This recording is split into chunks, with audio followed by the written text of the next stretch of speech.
सनातन सत्य। ओम सनातन सत्य में आपका स्वागत है। और आज की जो वीडियो है, हमने आपसे प्रॉमिस किया था कि अगली वीडियो में आप अपने आप को जानेंगे, फिर अपने चारों तरफ लोगों को जानेंगे और फिर भगवान को जानने की यात्रा स्टार्ट हो जाएगी। और आज आप अपने आप को जान जाएंगे, पहचान जाएंगे कि आप कौन हैं, आप किस प्रकृति के हैं, आपकी क्या क्वालिटी है, क्या चीज आप चट से कर देते हैं और क्या चीज आपसे नहीं होती, क्या है आपकी क्वालिटी, कौन सी क्वालिटी है आपको और कौन सी क्वालिटी नहीं है आपको।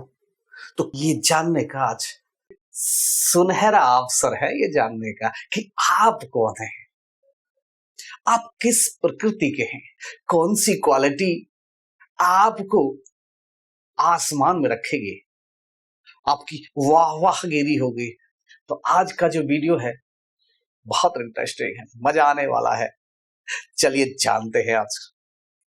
पिछली वीडियो में हमने आपको बताया सांख्य दर्शन के हिसाब से 25 तत्व होते हैं और बताया 5 आधार होते हैं, 5 आधार और 5 ज्ञानेंद्री, 5 है कर्म इंद्रियां और 5 है तन्मात्राएं और 5 तत्व हैं जिनसे शरीर बनता है।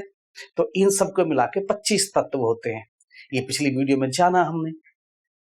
इस वीडियो में पड़े लिंक को क्लिक करके और जान सकते हैं कि सांख्य दर्शन के 25 तत्व कौन से हैं। अब इसमें हम बात करते हैं आज। और 5 तत्व हैं जिनसे शरीर बनता है: आकाश, जल, वायु, अग्नि और पृथ्वी।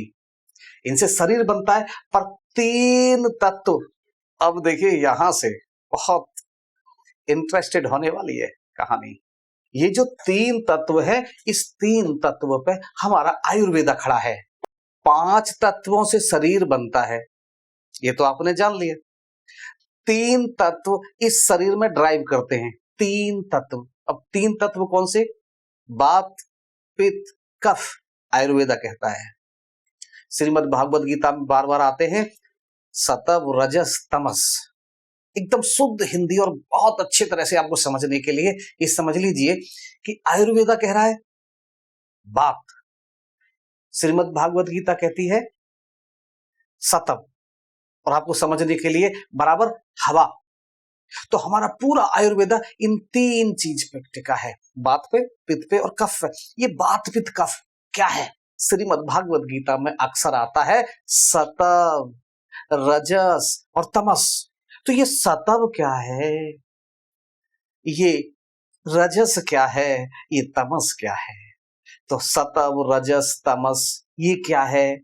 वात, पित्त, कफ ये क्या है? आज यही तो है जो श्रीमद् भागवत गीता में मिलता है, सत्व। और आयुर्वेदा में कहते हैं इसे वात बराबर हवा। आसान भाषा में समझिए, हवा। दूसरे तत्वों का नाम क्या बोल रहा है आयुर्वेदा? पित्त। श्रीमद् भागवत गीता में दूसरे तत्व को बोलते हैं रजस। तो रजस क्या है और पित्त क्या है? तो रजस प्लस पित्त बराबर अग्नि। और आयुर्वेदा बोलता है कफ। श्रीमद् भागवत गीता में लिखा है तमस। तो कफ प्लस तमस बराबर पानी। इन 3 को इस तरह से पकड़ लीजिए, हवा, आग और पानी। अब मजेदार होने वाला वीडियो। हवा, इस धरती पे जो हवा है वो जमीन से लेके आसमान तक होती है। और अग्नि धरती पे रहती है, इसलिए सेंटर में। हवा जमीन से लेके और आसमान तक रहती है, एक लेवल तक। तो सबसे ऊपर क्या आ गया हमारा? हवा, अग्नि, बीच में इनका मतलब अभी आएगा मजा आपको। अग्नि सेंटर में, एक धरती के ऊपर अग्नि कुछ लेवल तक जाती है ना, आसमान तक नहीं जाती ना, कुछ ही लेवल तक जाती है जमीन से। तो बीच में क्या हो गया? अग्नि। नीचे क्या आता है? पानी। जो पानी है ना, वो धरती के नीचे हिस्से में मिलता है, धरती के ऊपर हिस्से में कभी पानी नहीं मिलेगा।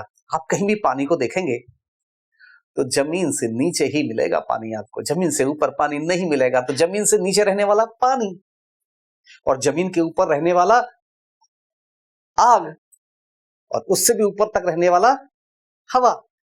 तो हवा इसलिए पहले, अग्नि बीच में, पानी नीचे। 3 प्रकृति आपको पता लगी। अब और मजेदार,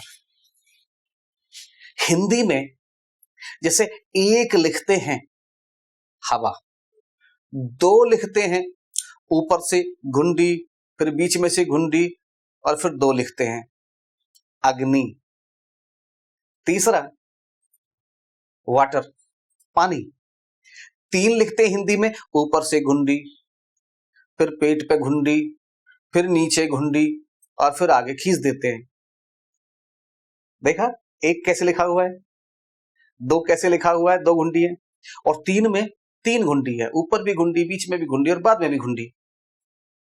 जो एयर वाले होते हैं, जो हवा प्रकृति के होते हैं, वो इस तरह से पतले स्लिम होते हैं, जैसे एक लिखा हुआ है, एक जैसे लिखा है, सेम ऐसे मिलते हैं। ये एयर प्रकृति के लोग होते हैं, पतले पतले, सर छोटा सा घुंडी और बाकी पतले पतले, ये एयर प्रकृति के लोग होते हैं। नंबर 2, ऊपर से सर बड़ा, फिर छाती भी बड़ी, ये हो गए फायर, अग्नि प्रकृति के लोग। तीसरा, ऊपर से सर भी बड़ा, फिर छाती भी बड़ी, पेट भी बड़ा, सर भी बड़ा, सर भी बड़ा है, चेस्ट भी बड़ी है, पेट भी बड़ा है, जैसे घुंडी लग रही है इस तरह से। ये हो गए पानी प्रकृति के लोग, वाटर प्रकृति के लोग। तो आप कैसे हैं? नंबर 1 जैसे, नंबर 2 जैसे, नंबर 3 जैसे। ये है तुम्हारा सनातन, मेरा सनातन, हमारा सनातन।